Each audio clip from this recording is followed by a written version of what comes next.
Hello, nonprofit leaders. It's so great to have you back tuning in for another episode of Your Nonprofit Life. Before we get started, I just wanted to give a shout out to Coffee Casey and thank you for leaving a 5-star review on iTunes. Your review says, now more than ever, a wonderfully helpful, fun, and calming show about the incredible work people do in the nonprofit sector. Inspiring for everyone. This podcast gives a great insight into the fearlessness, vulnerability, and strength these humble leaders possess. Well, Coffee Casey, I couldn't have said it better myself. It's all about spotlighting the wonderful and amazing work that you all are doing in the nonprofit sector. Thanks for the great review. Today, I'm excited to introduce you to Heather Lojeski. When she was in middle school, her heart was broken when she realized that so many children were being abused and neglected. She got married right after high school. Heather and her amazing husband, Mark, became foster parents, and then they started growing their own family. But that experience as foster parents and continuing on to work at a camp for abused and neglected children deepened their desire to help children in crisis situations in their own community. I tell you, Heather's a force to be reckoned with. Not only did she birth, well, I'm not going to tell you how many children she had, you'll just have to listen. She also home educated them and went back to school and finished her own college degree in website design. After graduation, she landed a marketing job at a local nonprofit zoo, and that's where she got her feet wet in the sector, behind the scenes in the leadership aspect. And then within 2 years, she was laid off. And that's when it happened. Heather and her husband, Mark, decided to found their own nonprofit organization called Faith, Hope, and Love. Their goal is to build faith, hope, and love into the lives of children in crisis across southeastern Wisconsin. Heather's constantly exploring and piloting a variety of new programs, whatever it takes to meet the needs of children in crisis. I can't wait for you to meet Heather Lojeski, the founder and executive director of Faith, Hope, and Love in Racine, Wisconsin. Hey, have you ever wished you could hear some good news for a change? Well, I might have just what you've been hoping for. Welcome to Your Nonprofit Life, where we remove our rose-colored glasses and explore what leaders are actually doing to move their nonprofits from messy to thriving without burning out in the process. I'm Laura Zelke, Director of Member Experience for the Nonprofit Leadership Lab. Join me each week to explore the ups, downs, and whoopsie daisies of your nonprofit life. Let's get started. Okay, so Heather, welcome to this podcast. I'm still getting used to the fact that we even have a podcast, so I'm excited to have you. And I've already given the listeners kind of just a brief overview of who you are and what you do, but I would love for you to just kind of give us your pitch and tell us a little bit about your organization. Well, thanks, Laura, for having me on your podcast. Faith, Hope, and Love is a nonprofit. We're based in Racine, Wisconsin.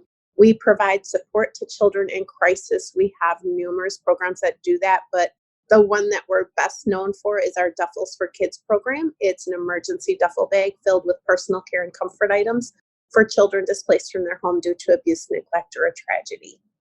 Okay, so that's for children. And I have to admit that Heather and I connected during, I think, probably the fundraising boot camp, wouldn't you say? Yes. We were working on refining the elevator pitch, and so I have a little bit of extra knowledge about your organization, and I will never forget when you and I were talking before. So the crisis or the crises that you help with are kids going into foster care is one of them. Correct. Right? And then you also do something with jails? Correct. We work with 2 county jails currently, providing a blast pack program for children visiting parents that are incarcerated. It's basically a drawstring bag filled with all kinds of fun components just to keep them entertained while they wait for that visitation. Which I love that. There was another thing that just shocked me, and that was human trafficking survival. Yeah, we are actually relaunching that program this year because we've found that we needed to revamp it and make it more user friendly for the child. But we provide a new beginnings bag for a child recovered from human trafficking. Wow. And in our state, it's a very known issue. We live very close to the main corridor of where children are being trafficked. And so we work with the police departments, the Human Trafficking Task Force, and also Fight to End Exploitation, which is a coalition for human trafficking. Wow. I've just been very passionate about raising awareness about human trafficking. It really is like a big thing. And I think a lot of times Americans tend to think, well, it's somewhere else. Right. And while that is true, and sadly, a lot of times Americans are some of the worst perpetrators of it, or, keeping it going. But it happens a lot in the United States, and we don't really think about our country that way. I have to say that during this pandemic that we're all dealing with, I think that the way we're seeing our country is it's kind of like the scales are falling off the eyes, and we're starting to see a little bit more of a realistic picture than maybe the dreamy, Americana dream that we've had for a long time. Mm-hmm. One of the things that I've really been working on is re-educating myself about the history of America, the settlement, and realizing just how the history of our country was so whitewashed, literally, to give us this, I don't know, like a fairy tale. Like, we're not really talking about the fact that we displaced, millions of people, and we don't deal with that. It's more of the glory days, kind of exciting and manifest destiny and all of that. And I think the reality of the situation where we're coming in and starting to see that we have some stuff that we need to face up to. We have a lot of problems that are just baked into the government system that we have, into like incarceration. And you, in a way, are really addressing some of the outcomes of part of the broken system, would you say? Yeah, I think for us, it was when we started to see the statistics of how some of these very things are impacting children. People don't realize what it does long term.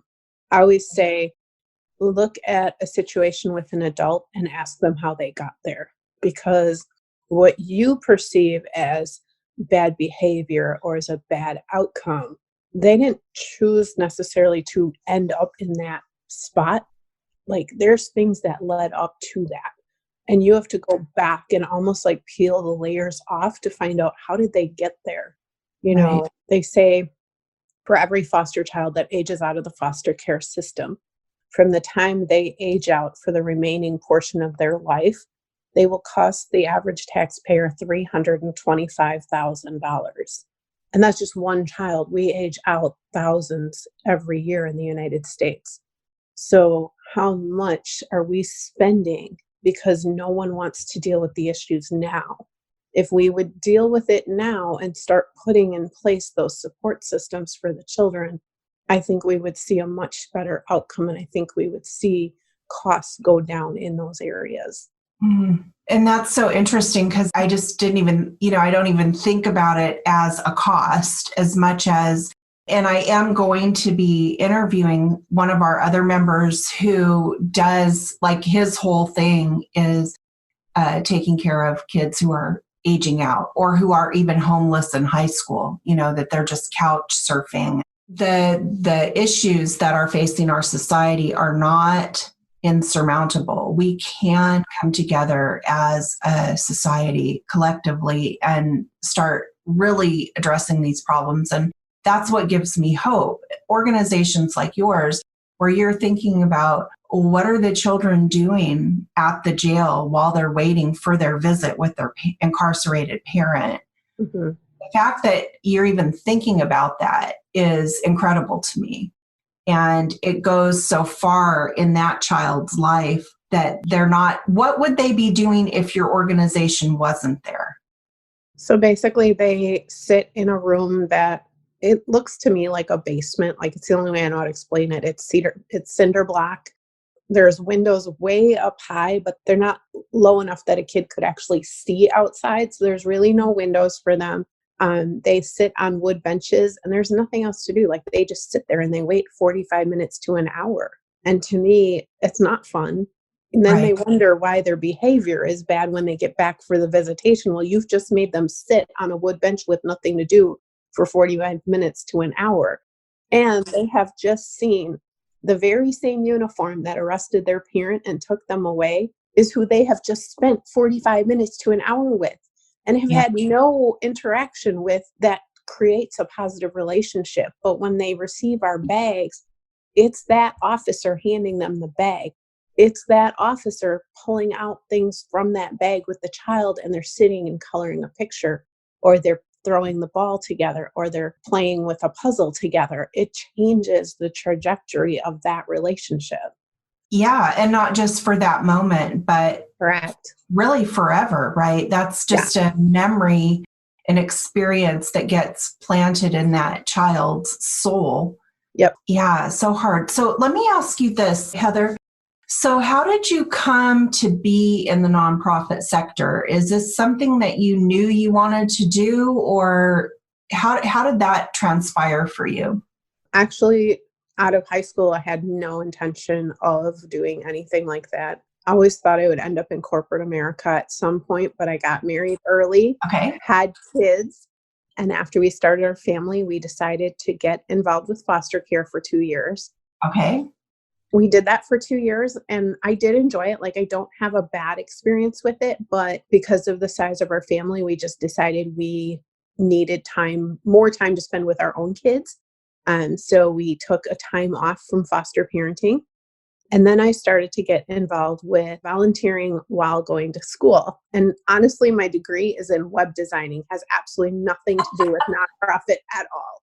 And yet, I Right. bet it does on some level, though, right? Because Right. I didn't actually study, like my degree is in religion, but I self-taught web design. You know, it's Yep. interesting, like as long as you learn and you know how to learn, it kind of all comes in together. I'm sure you use that website design to help, market your organization. I do. Okay, so you were in the middle of a story and I interrupted you. So you got married young, you started your family, you did some foster care, and then you went back to school. Yeah. And you got a degree in website design. And while you were doing website design, you were saying you were volunteering. Yeah, so my husband and I volunteered for a camp for abused and neglected kids and started to see like some of the needs within our community just from that experience. And then I shortly after that graduated from college. And the first job that I was offered was working at the Racine Zoo. And that zoo is a nonprofit. And so I was like, okay, my first little dabble in the nonprofit sector. And I was hired for marketing. But soon after, that turned into a whole lot more than just marketing. I wore a bunch of hats while I was there Okay. and really got to know what a nonprofit looks like. I learned about who the board members were. What does a board do? How do you fundraise? How do you get your funding? Where do you get your donations from? How do you get in-kind donations? And so I got quite a wide experience for that first year. Mhm. But I still had in my back of my head that I was going to be this huge corporate executive, corporate world. Like that was my goal. And so I actually left the zoo and went to corporate America. And while there, spent 2 years working for a company and then transferred to another company. And after that, I got laid off. During that time, we had been starting to research how are ways we can impact kids in our community? Like, what could we do to solve some of the problems we saw when we were working at that camp? And so I had already started collecting items for a duffel program, a duffel bag program. Did not have a name for it, did not know what I wanted to do with it. And when I lost my job, one of my best friends said, "Hey, you should start your nonprofit." And I was like, I don't have anything in place for this. I knew as a nonprofit, you have to have your 501c3. I didn't have that. I knew that I did not have any processes in place. And so I was like, this is going to be a mess. And she's like, that's okay. Let it be messy. You'll clean it up as you go. Basically, what we did, we cleaned it up as we went, and I'm still cleaning up. Well, Joan Gary, I mean, her whole mantra is nonprofits are messy. Yes. So, sometimes you just have to do it. What is it? Feel the fear and do it anyway. Just exactly. do it messy, do it. I think that's kind of my philosophy with this podcast is like, I'm not ready. I don't have it all streamlined yet. But yeah, I totally understand that. And so you didn't have a 501c3. No. And so you were laid off, Yep. But you did start your nonprofit. So how did you go about getting that started when you didn't have your 501c3 yet? I started after my friend had mentioned, hey, you should start this. I started researching, one, what would it take to get a 501c3? And two, how do I do it without one? Okay. And so I actually reached out to our community foundation through a recommendation from a board member at the Racine Zoo that I was friends with. Okay. Reached out to that community foundation. They said, you really need a fiscal sponsor. And I'm like, what is a fiscal sponsor? Yeah. And so they kind of walked me through, like, what do those steps look like? I knew in order to get our 501c3, I needed approximately $800 to get that off the ground. I knew it would take about a year for us to get all the paperwork in place and file.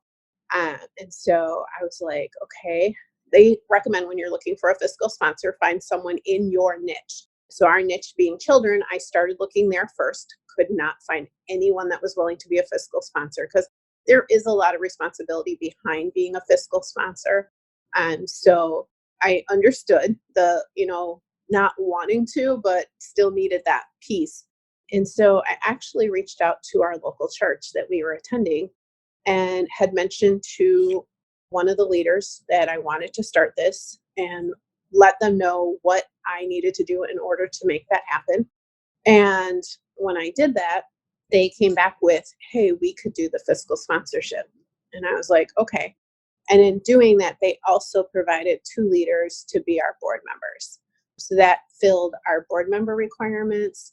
And those 2 leaders actually knew a lot about getting 501c3s off the ground. So there was a lot of support there. So it was a really good experience for us. Wow. So that's pretty incredible that your church was able to kind of fill that gap for you. They obviously saw the potential and your heart for it. And can I just say something, Heather, because there's something that I know about you that I'm not sure is going to come across unless I specifically bring it up. And that is Mark, your husband. Yes. I want you to tell us a little bit about Mark, because it seems to me like he is your biggest supporter. He is. And he is really like a partner with you in this, but he's not full-time in your organization, right? No. So Mark is the main breadwinner in our home. So he works full-time and he works at a manufacturing company, but he works part-time with me. So for instance, today is his full-time day that he's with Faith, Hope, and Love. And we are actually going to be going out delivering birthday gifts for children who have had birthday parties canceled due to COVID-19. Oh, wow. So that is a program that we've kind of launched due to COVID and due to seeing a need in our community.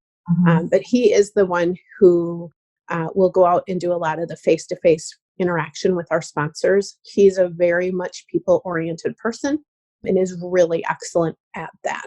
So that's a lot of what he does behind the scenes. And he's also always helping me envision what's the next thing that we're going to do. Where are we headed?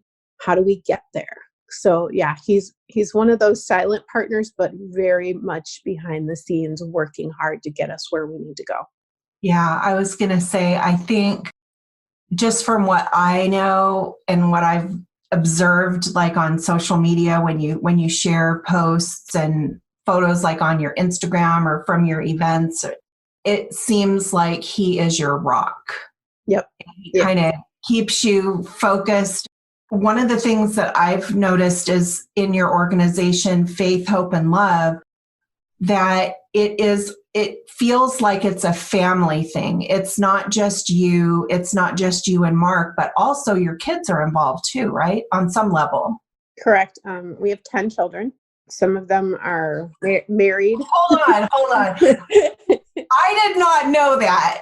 10 children? Okay, so I guess I now understand when you said that you weren't going to foster anymore. Exactly. Because the size of your family. Because I was like, I think she has 2. Of course, I have only 1, and I just often look at people who have anything over 1 and go, how do they do it? 10 children. Yep. Okay, so tell us about this then. So you said some are married? Some are married and have our grandbabies. So we have 3 grandbabies. Oh, okay. And then some are out living on their own and successfully navigating adulthood. We currently have 5 children living at home. Oh my goodness. 3 of them are adults. 2 are still under 18. So I've homeschooled all of them. So 2 of them I'm still homeschooling.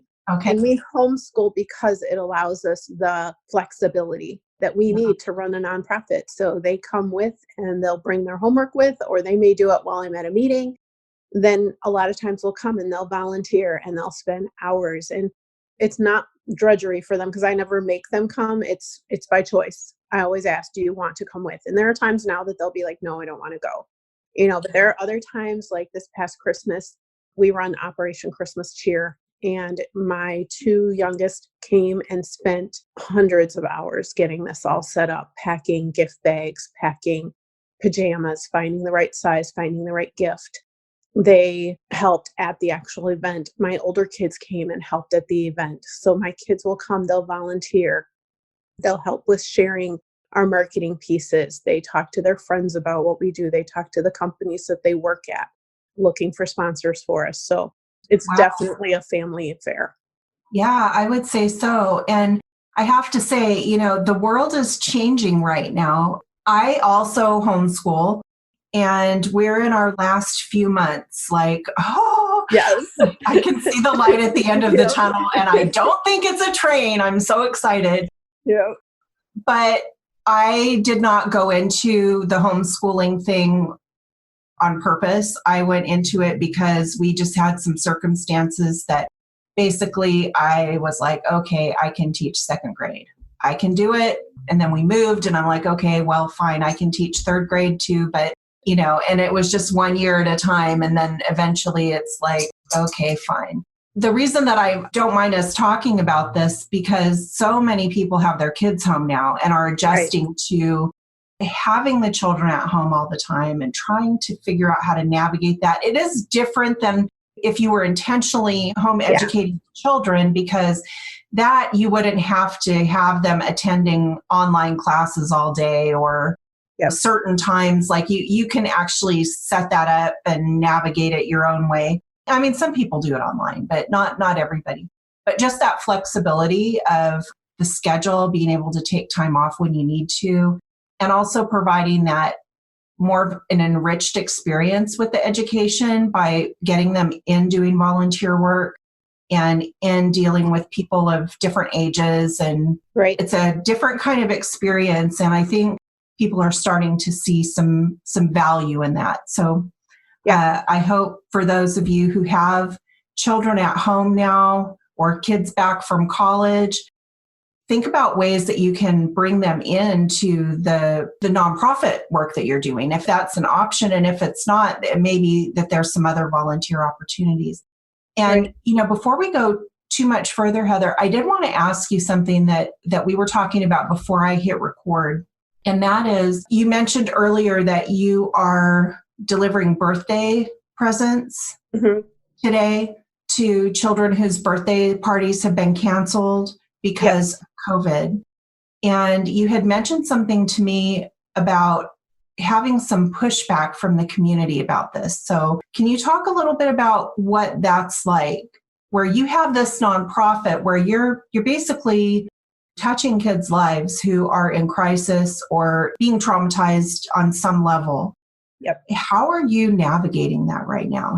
How's the community for you? Is it varied? Like, do people have different responses, or are you getting kind of the same response across the board? What does that look like right now? It's varied. For our business, we have closed doors to our volunteers. So I typically have 10 volunteers every week that come in, and then I have groups that come in. I've canceled everything with the groups. I've canceled all my weekly volunteers because I don't want them at risk. Right. So there's really only myself in the building, in the area where we pack. And then Mark comes in and helps me. So it's just us two coming in. We're not coming into contact with others. And we're doing what we need to do to keep everything clean and stay safe. When we do deliveries, we're doing them one-on-one, and we're keeping our social distance. And even when we deliver these birthday packages, we're literally bringing it, we leave it on the front porch, and we walk away. We never see the family. They don't see us. We might see through the window, but other than that, like, there's no contact. And so I feel like we're doing everything that the government is telling us to do to stay safe. And the government in Wisconsin has told us we are open to stay operational because we are considered an essential service. Mm. But there has been this pushback of us putting ourselves at risk. What risk are we putting everybody else at? But like I said, I feel like we've done the best that we can to make sure that that doesn't happen, because I'm sure you've seen, but on Facebook and on social media posts, they've actually talked about how in Italy and in France, they have seen an increase in domestic abuse and in child abuse during this COVID time. A lot of it's due to this high stress of it and how it's affecting people's mental health. And so we're trying to make sure that we're there for those kids that are in that need. And so we've been working with some of our partners who need the help and definitely are requesting our services. And it was funny because the first delivery that we did, I thought that would be the only delivery. And as soon as we posted that we were doing a delivery, my other partners started to call and say, we didn't know we were still open. Can we get a delivery? So the need is definitely there. And that's how I try to kind of inform the people within our community is the need is there. I have to meet that need. I can't just let that need go undone. Right. That's kind of how we've run with it. Right. And it sounds like you're doing really more than what is being required as far as keeping yourself safe, making sure that what you're doing is safe and sanitized and whatnot when you're doing the deliveries. And do you ever hear back from people where you deliver something, or do you just kind of know in your heart that what you're doing is making a difference?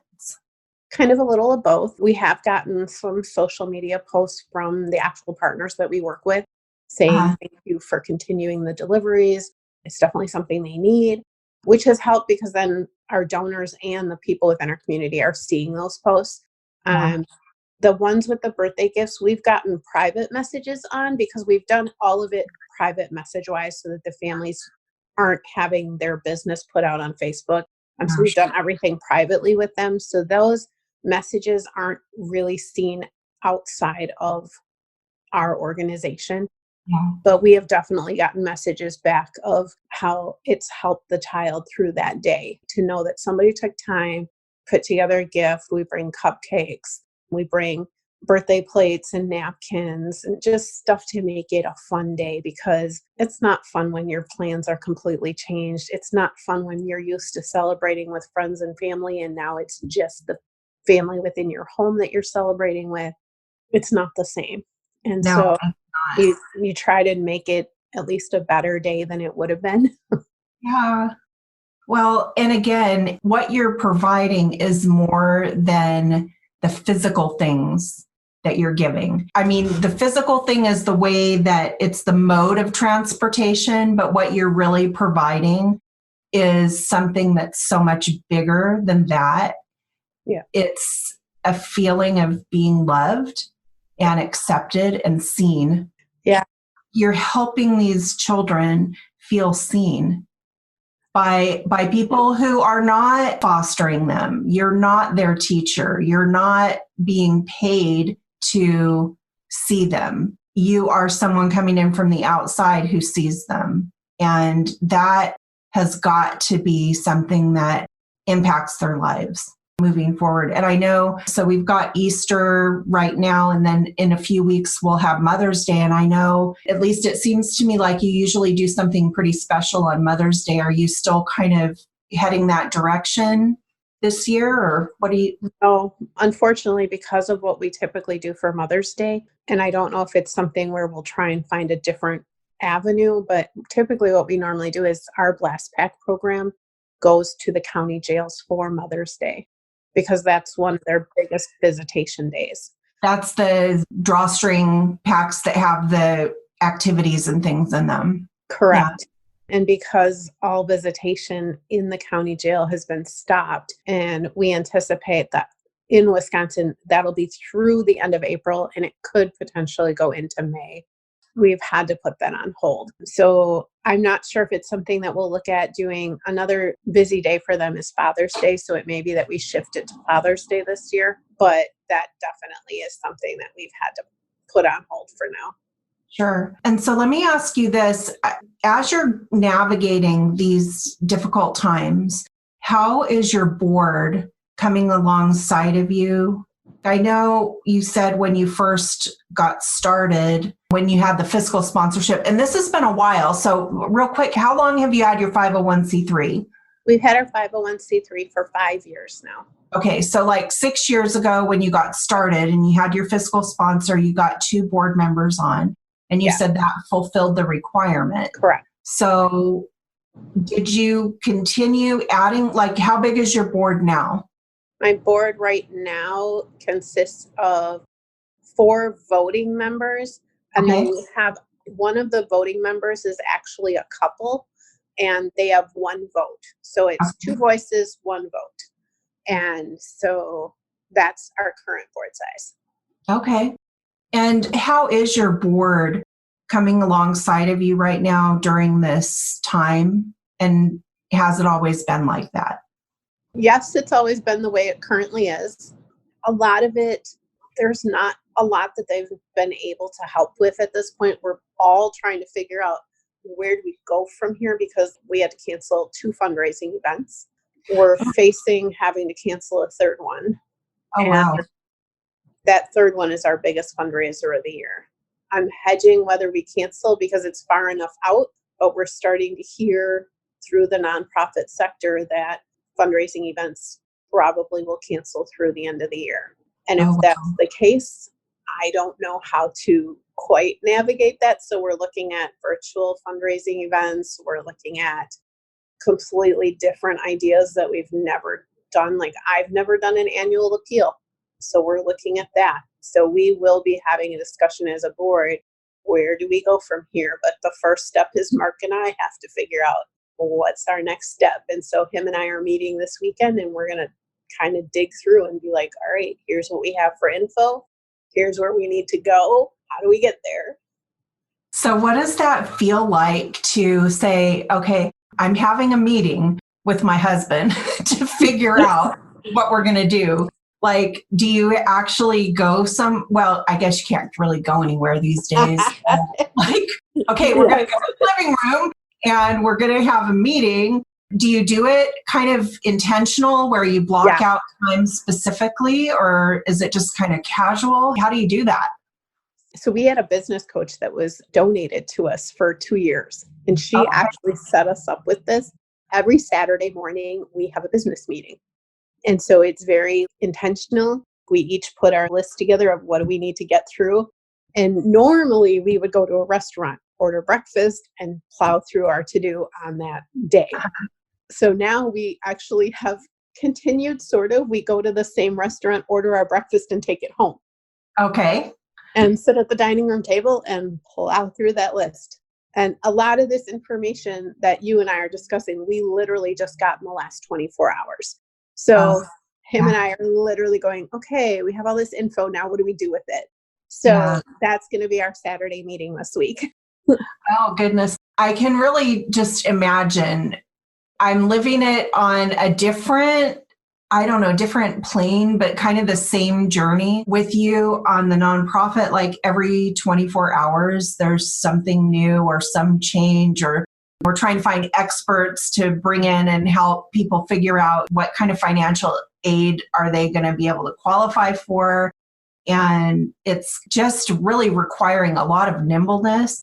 How's your sleep? Are you sleeping pretty well? Or are you struggling these days? Because I'm having a really hard time having a normal sleep pattern right now. I will be honest, up until 2 days ago, I was actually sleeping pretty good, but you have to know that I saw COVID coming and I prepped. I Yeah. knew what I needed to do to be prepared, or at least as prepared as possible. Yeah. I knew the spring event that we had to cancel probably was not going to happen. Unfortunately, in the last 24 hours, there have been some things that have come to light that I could have never prepared for and would have never seen. Like, I just didn't realize it would come to that point. And so that having happened, that's thrown my sleep for the last probably 2 days. Yeah. I'm sure it will take to like kind of work through some of this. I have a meeting with a consultant this afternoon. I have the meeting with Mark on Saturday. We'll be talking with our board over the weekend. So I think by next week, we should have at least a game plan in place.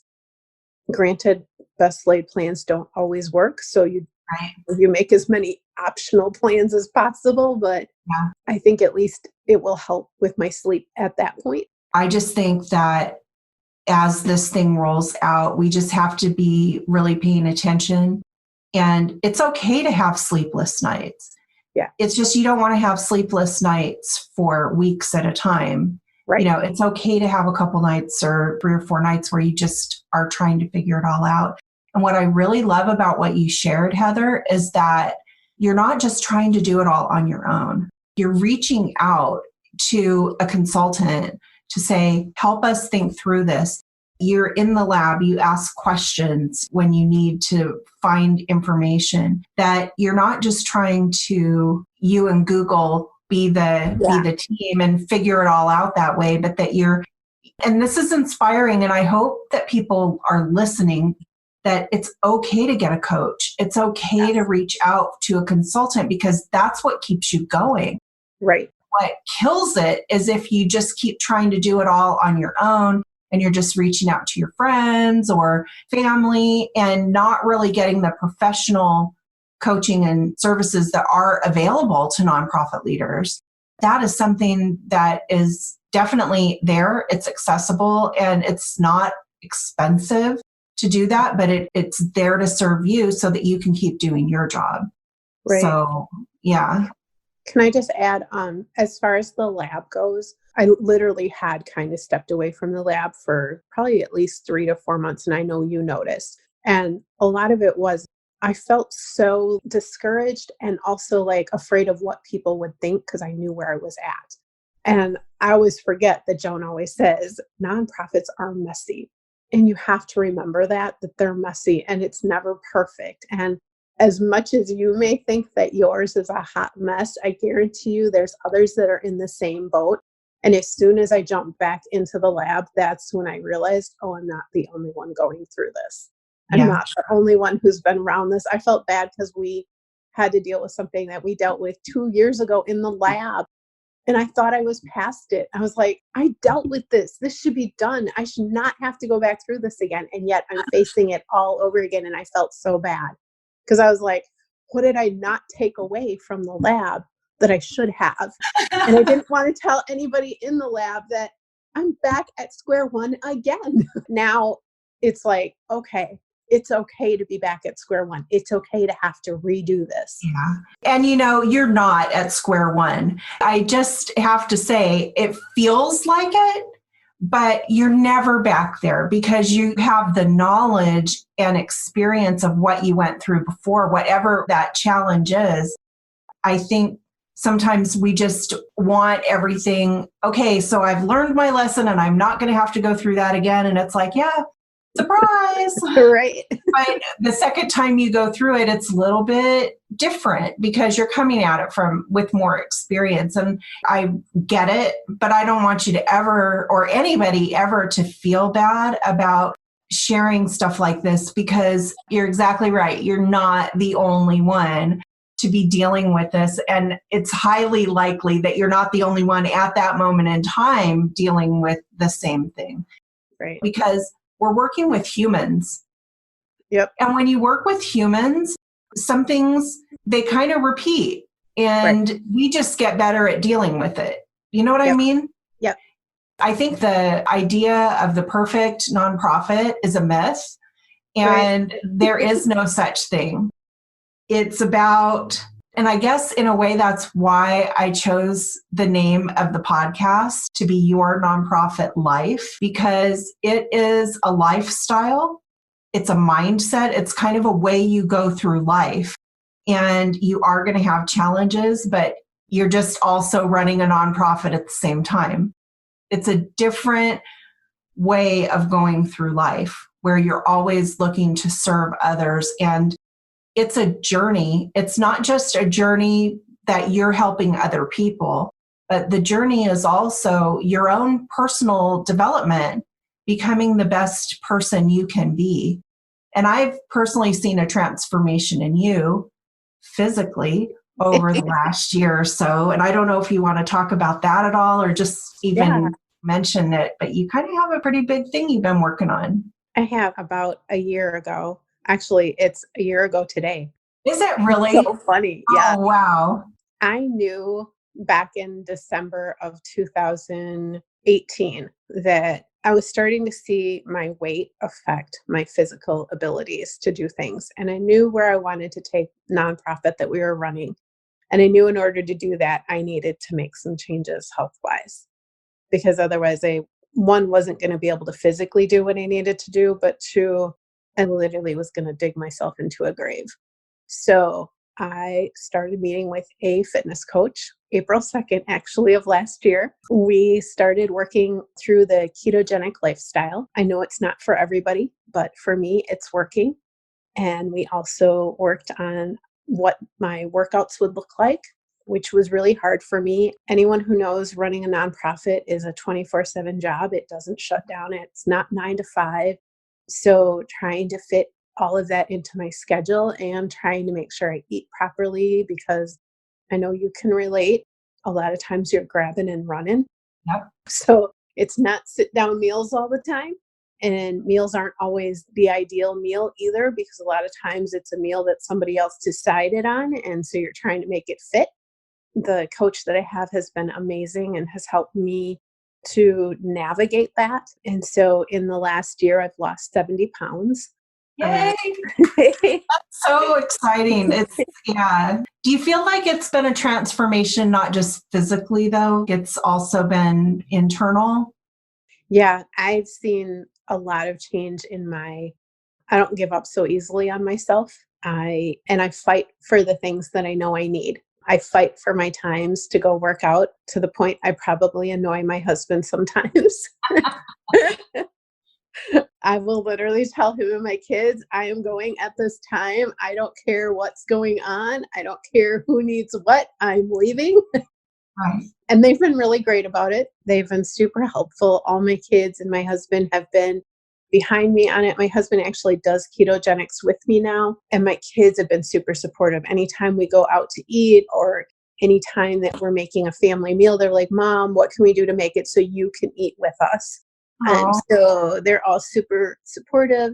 And so we've just made a lot of changes as a family. And I think it's actually been really good for my family. I've seen my kids starting to eat better. A lot of my kids actually, like right now with COVID-19, they're out getting their workouts in, and we go outside and we work out together. We'll take walks together. They'll go running together. So our family's gotten really active. So we're not couch potatoes anymore. well, that's inspiring. And it's been a joy to watch on the outside looking in, and it's just been really neat. So I know we have to wrap it up, and I kind of hate to do it because I believe that what you have shared today is so important. If I have to say what one of my takeaways is, just that reminder that there are coaches and there are people that you can reach out to, whether it's for your nonprofit, whether it's for leadership training, whether it's for weight loss and fitness, that you don't have to be afraid to reach out and get the help that you need, because the goal is to stay in the game. the goal is to keep the nonprofit going long term. Like, this isn't just a short term thing. The needs are still there, like you said. COVID or no COVID, the needs are still there, and you want to be there to meet the needs. And so as we wrap up here, Heather, what's a good way for people to get in touch with you or to follow your organization? And I'll put all of it in the show notes. Cool. Our website is FHLFORKIDS, so FHL4kids.org. Okay. That's one of the best ways. We post a lot of blogs there. Our contact information is there. And it also has links to our social media. So you can follow us on Facebook, Twitter, Instagram. We're on Pinterest, but not as much as the other ones. So. Okay.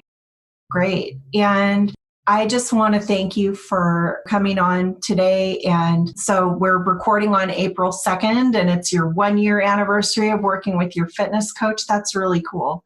Yes. And please tell Mark we all send him some social distancing appropriate cyber hugs, and thank you for just being such a good partner for you as you guys are doing such important work up there in Wisconsin. And give Mark a high five and have a really good meeting this weekend with him over breakfast. I just love that. And I will see you in the village. Thank you, Laura. Have a great week. Thank you. You too.